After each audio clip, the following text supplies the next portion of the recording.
In the year 2000, an organization in America called the Project for the New American Century produced this document, Rebuilding America's Defenses, Strategies, Forces and Resources for a New Century, September 2000, 1 year before 9/11. In this organization that produced this document were all the major players that 9 months after this was produced entered the White House and the Pentagon with the Bush administration. Cheney, Rumsfeld, Paul Wolfowitz, who was Deputy Defense Secretary at the time of 9/11, he's now head of the World Bank. And a stream of other people who have become known as neocons. Michael Ledeen in the top left-hand corner, connected into Licio Gelli and P2 and all that stuff in Italy. Richard Pearl, one of the great architects of the invasion of Iraq. John Bolton, another architect of the invasion of Iraq, now United Nations ambassador for America. Fife, another one. Jeb Bush, who is the president's brother. And this guy, William Crystal, who's a Murdoch clone in America, who's chairman, or at least was chairman, unless they've changed it since I last looked, of the Project for the New American Century. These are the people behind the document I'm going to talk about. By the way, anyone remember Mr. Pastry? Is anyone old enough? You won't, will you? But when I was a kid, there was this children's entertainer in Britain called Mr. Pastry. He used to jump around a lot. Well, I always called John Bolton Mr. Pastry. I think it's uncanny, it's spooky, isn't it? It's spooky. And I'd rather Mr. Pastry, to be honest, was America's ambassador to the UN. I think we'd be safer.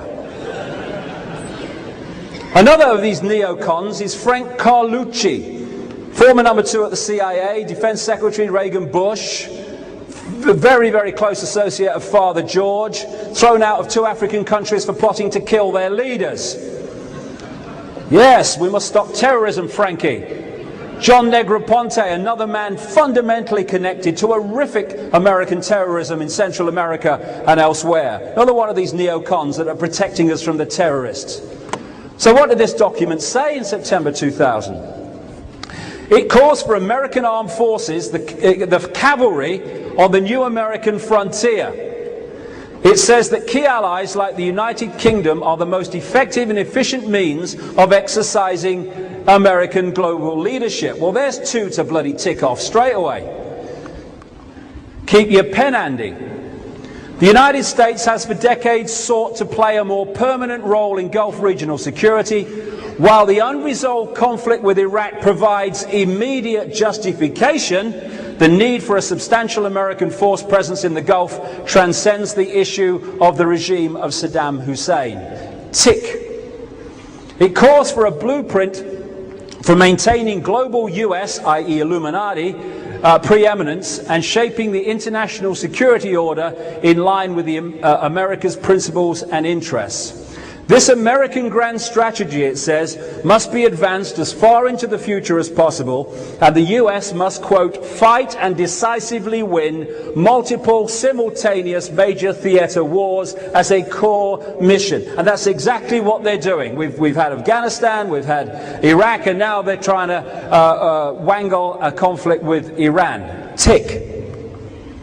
It says that peacekeeping missions demand American political leadership rather than that of the United Nations.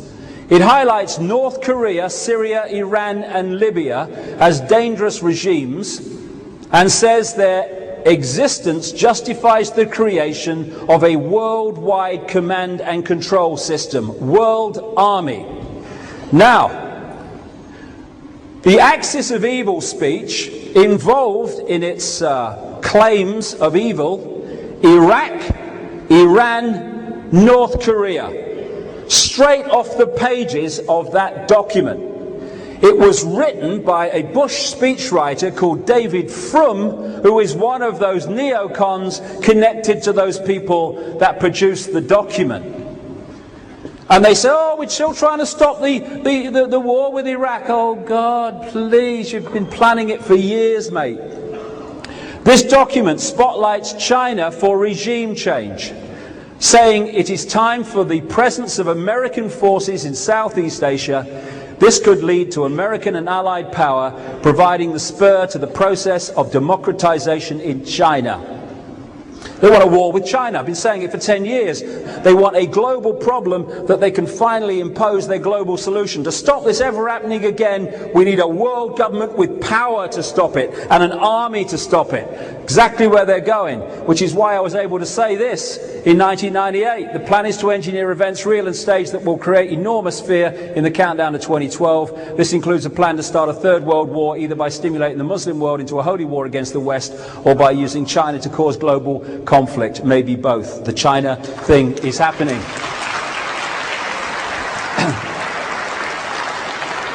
The same document calls for the creation of US space forces to dominate space and total control of cyberspace to prevent their enemies using the internet.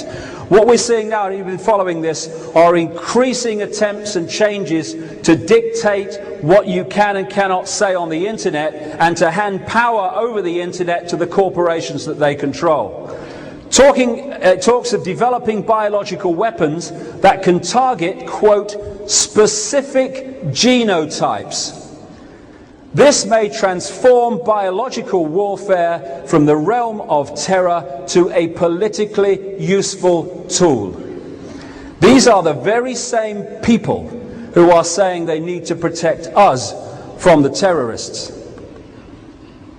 Now, what else did this document say?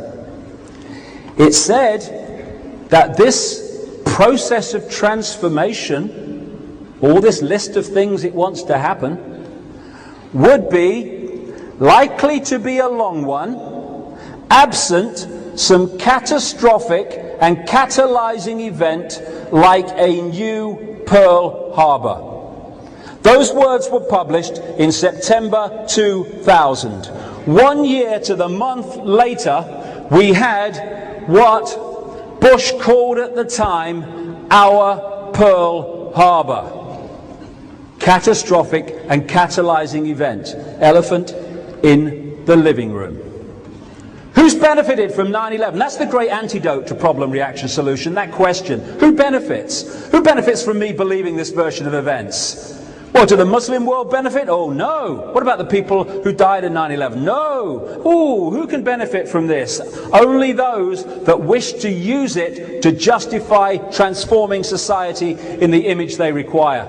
It has justified so much. Blair said, since 9/11, the world has changed. Yes, it has. It was meant to. The movie tells us that it was 19 hijackers orchestrated by Osama bin Laden and Al-Qaeda.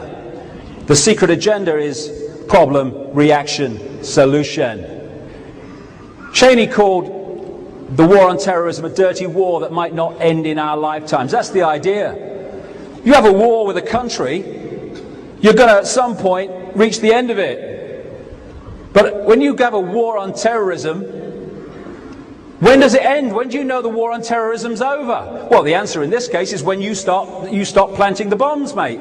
That's when it stops. But how do the people?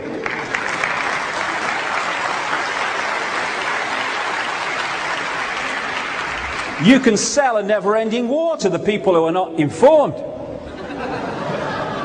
The idea that Georgie boy is orchestrating this whole thing is ludicrous. He's a front man. I say he's a front man to articulate the agenda, but he doesn't even bloody do that, does he really? The people behind him, the people you never see. Cheney is much higher in the hierarchy than Bush. His father is much, much higher in the hierarchy than his son. And that's basically summing up what the situation is. Puppet on a string. And then there's Blair boy. Tony Blair was brought in. John Smith left us at precisely the right time. How can I put it like that? And the moment this guy